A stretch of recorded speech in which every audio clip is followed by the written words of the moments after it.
Hey y'all, how you doing? Back at you again with another review. Today I'm going to be talking about If I Had Legs, I'd Kick You, written, directed by Mary Bronstein, starring Rose Byrne, Conan O'Brien, Danielle McDonald, Christian Slater, and A$AP Rocky. And this follows a woman called Linda, who basically is dealing with this daughter who is very ill, and kind of everything she has to deal with after the fact, that basically a hole comes through the top of her roof at her apartment, and the water seeps down into where she's staying, and so she goes to this motel where A$AP Rocky's character is, and you get to see the day in, day out routine of this woman that just becomes more chaotic and stressful as the movie comes along.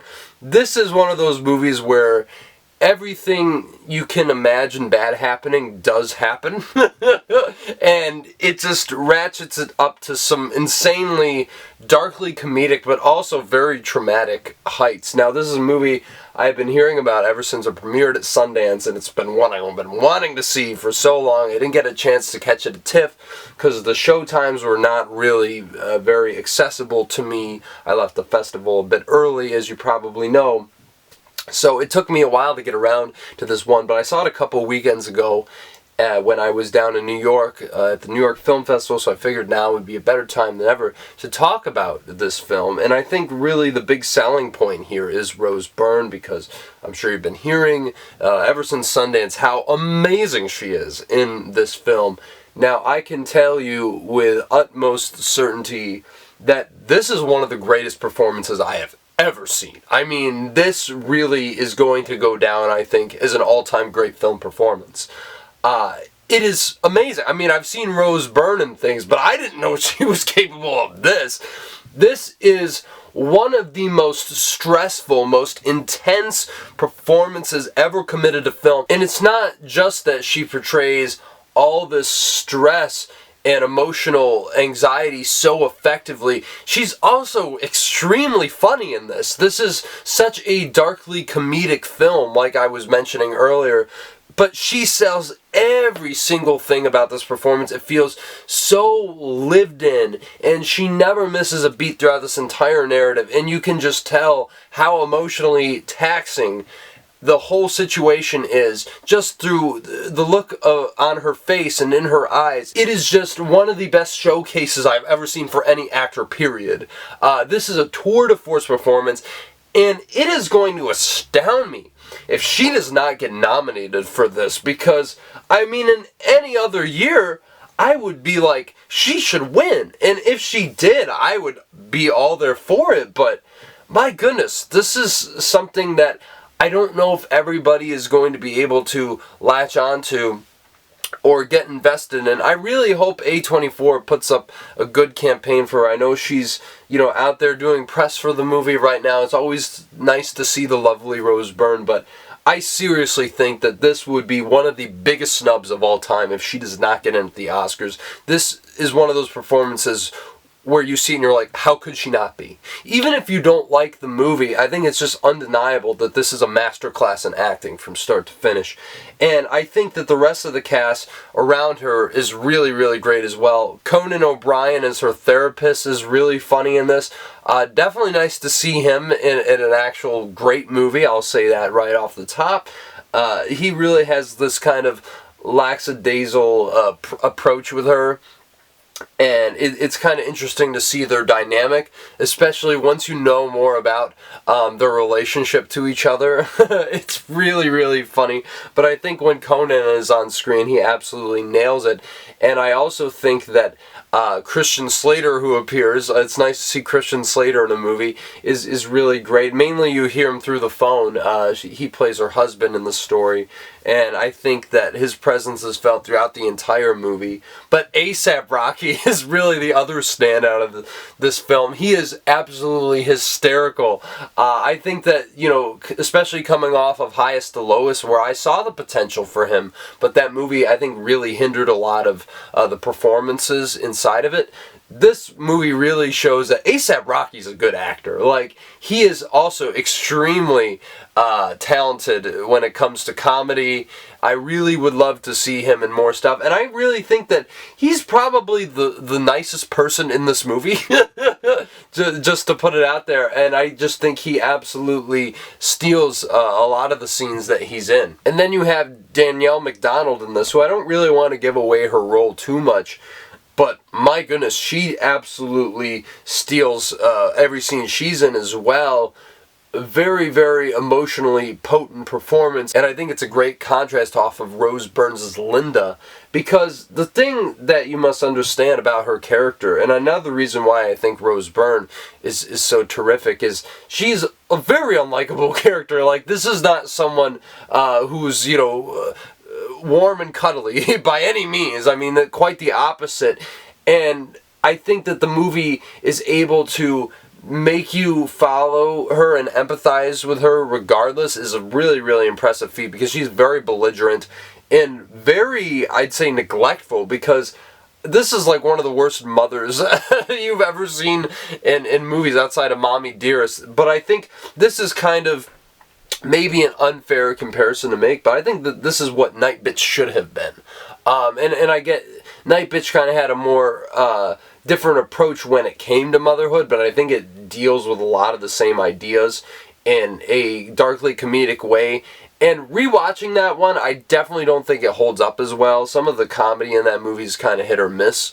But I think that this really captures just how stressful motherhood is, and I don't think it shies away from the dark truths behind, you know, what some mothers might be going through when put into this position where they really feel like they can't handle it at all. And I just think it is, the way it talks about these issues is so incredible. I also think that this movie has a lot to say about the mental health system in the United States and how maybe it isn't as effective as we would like it to be. I think it does this a lot better than Joker does, honestly. It's very, very subtle, but it also is very, very apparent through how the movie is framed and what the movie is talking about. I absolutely loved that about the film. And one thing I have to say about Mary Bronstein's direction here is it's very, very in your face. And I like that. And I mean that literally, because it's mainly just close-ups on Rose Byrne throughout the entire thing. And yet again, another feather in the cap to, you know, her performance, because you are just focused on her the entire time. And I think it really adds to the claustrophobia that kind of permeates this entire film. And it's interesting because you don't even really see her daughter throughout this entire movie. You're just solely experiencing it through her POV. And I think that that probably is a choice that not everybody is going to be certainly comfortable with, but I think one that is ultimately extremely effective in regards to how this narrative plays out, and like I said, the framing of this film. And yet again, it just gets continuously more stressful as it goes along. I mean, if you thought Uncut Gems was stressful, that has nothing on this. Seriously. It is not the easiest watch to sit through for some. I can understand why some might be put off by this, but I think the script just builds and builds and builds so effectively, and really presents some of the most gnarly moments I've seen all year, where I was just like cringing in my seat, because it is just like so nasty what they do. And I don't really want to get into it, but there is some body horror elements here that I think are insanely effective. And also something with a puppet. That's all I'm going to say, because I don't want to give it away, but I was absolutely dying watching parts of this movie for good reasons when it comes to laughter, and also dying because I was just like, ugh. But yet again, I was so enthralled the whole time, you know, especially once you get to the second half of this movie, which is absolutely batshit. And I think the only thing holding this back from being one of my absolute favorite movies of the year is the fact that I think there's certain things that get set up that don't really have payoff or don't really go anywhere. And I do like the implications of the ending of this film, but I think it's one of those things where it doesn't fully feel as satisfactory as it could have been. I guess it does feel conclusive to some extent, but at the same time, I don't really know how it ties, into the rest of the story for an effective and narrative conclusion. But all things aside, I think that this is an absolutely terrific dark comedy thriller with one of the absolute best performances you'll ever see, but especially of this year. I mean, I am gunning for Rose Byrne to get this Oscar nomination. You better nominate her. We're going to riot. I mean, she is just so damn good in this. And for all those things I've said and more, I'm going to give If I Had Legs, I'd Kick You a 9 out of 10. A very solid one at that. Definitely go see this, I think this weekend where it goes wide everywhere. You're definitely not going to want to miss this.